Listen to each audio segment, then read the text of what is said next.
السلام علیکم دوستو، میں ہوں آپ کا ہوسٹ آئی خان اور آپ دیکھ رہے ہیں آئی اسٹوڈیو۔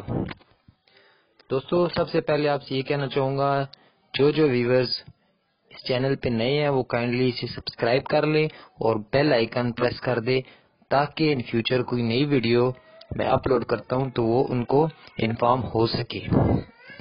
اچھا، آپ کے ساتھ آج میں ایک گڈ نیوز شیئر کرنے جا رہا ہوں۔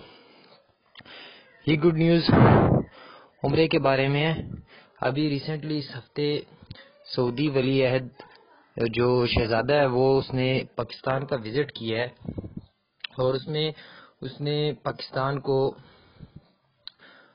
بہت سارے پیکیجز دیے ہیں، انویسٹمنٹ بھی آئی ہے بہت ساری۔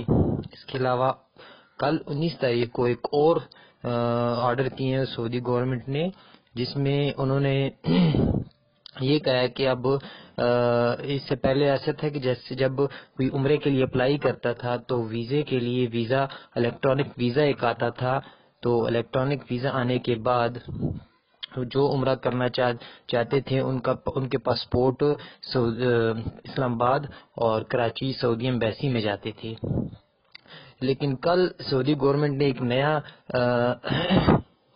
قانون پاس کیا ہے جس کے مطابق اب جن لوگوں کے الیکٹرانک ویزے آ جائے کریں گے ان کو اسلام آباد یا کراچی میں جو سعودی ایمبیسی ہے وہاں پاسپورٹ بھیجنے کی ضرورت نہیں پڑے گی۔ پہلے وہاں پاسپورٹ بھیجتے تھے، وہاں سے ایک پاسپورٹ کے اوپر ایک سٹیکر لگتا تھا، اس کے بعد جو ہے پھر وہ عمرہ ادا کر سکتے تھے، لیکن اب یہ ریسٹرکشن ختم کر دی گئی ہے اور اب آپ بغیر پاسپورٹ بھیجے صرف آپ کا الیکٹرانک ویزا ہونا چاہیے، اس پہ بھی آپ عمرہ کر سکتے ہیں۔ تو یہ ایک اچھی نیوز ہے پاکستان کے لیے، پاکستانیوں کے لیے، اور یہ ایک تحفہ میں سمجھتا ہوں کہ سعودی گورنمنٹ کی طرف سے محمد بن سلمان کی طرف سے ایک تحفہ ہے پاکستان کے لیے۔